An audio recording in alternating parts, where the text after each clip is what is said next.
Why not use a 13-inch iPad Air as the Mac Mini monitor?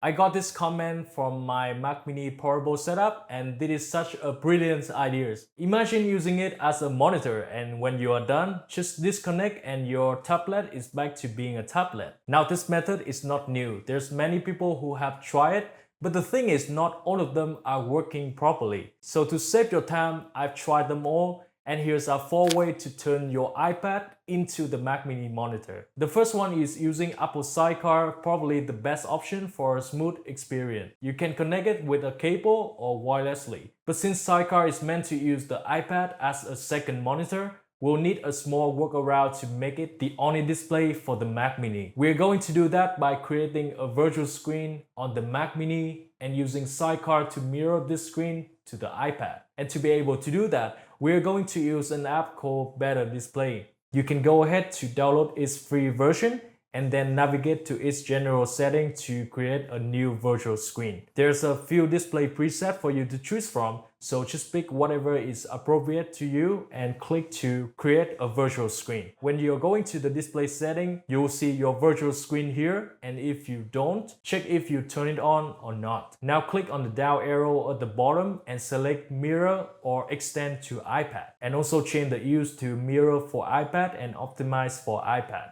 From now on, you can detach your current monitor and the iPad will be your only display. You can move it anywhere in your house where both devices have a strong Wi-Fi connection, because whether you are working or entertaining, you want everything to stay smooth and responsive. You also want to grab a headphone or a speaker because there won't be sound output from your iPad. While it seems like a great idea to wirelessly connect to the iPad, I still notice a minor latency while working in the past few days. I'm using an iPad Air M3. The Pro version might be better in performance, but if you want the best experience, make sure you switch to wired connection with your Sidecar, especially for tasks like video editing or color gradings where you need accurate and real-time performance. Having said that, using a fast and high-quality USB-C cable is essential.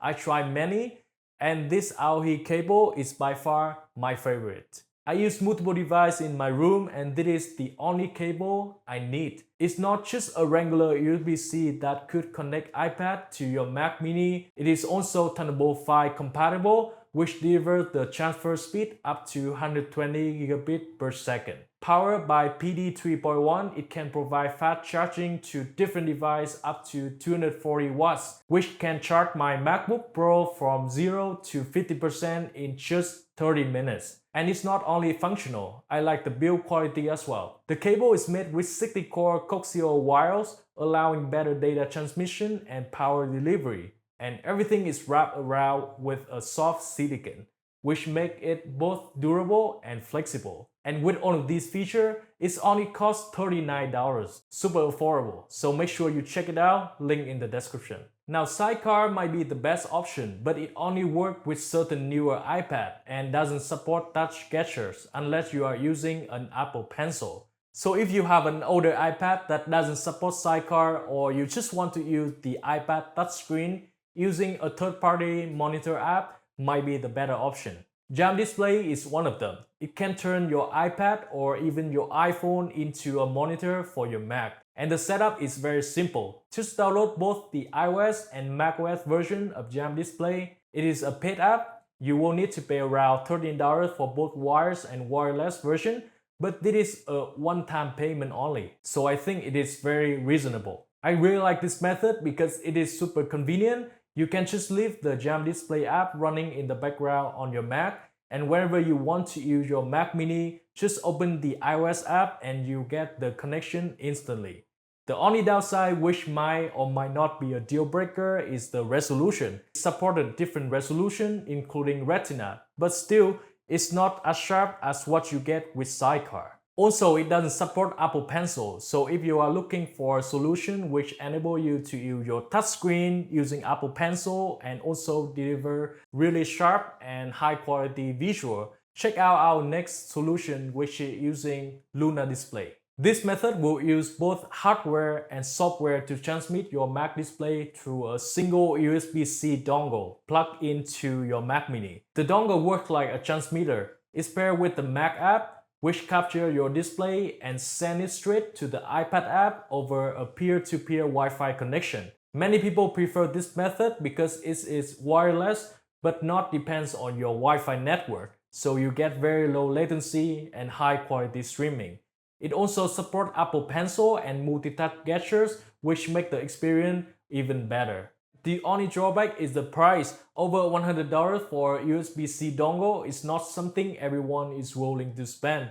It works wirelessly, but the both devices still need to be nearby. So if you're looking for a solution where you can remotely control your Mac and using your iPad, make sure to check our next method, Yam Desktop. It is a popular remote desktop app that works across multiple platforms including macOS. It gives you a full control of your Mac. You can run different applications, manage files, and even handle admin tasks right from your iPad. It also supports multi-touch, Apple Pencil, and can even stream audio from your Mac Mini to your iPad speaker. And the best thing is, regardless of your location, as long as you have an internet and your Mac is on, you are good to go. Now this might feel like the ultimate solution, but it does have some limitation since all of your performance are rely on the internet connection. If your Wi-Fi is unstable, you'll notice a higher latency and lower resolution. That is why I don't recommend it for tasks that need instant response like gaming or graphic design. If you travel a lot and need access to your Mac from anywhere, go with Yam Desktop. It might not offer the best experience, but it gets the job done. If you work from home and want a stable wireless connection between your Mac and iPad, go for the Luna Display dongle because it offers the best streaming experience. And if you are on a budget and don't mind a wired setup, Yam Display still gives you a great performance and multi-touch support on your iPad. Or you can always use Apple built-in Sidecar if your device supported.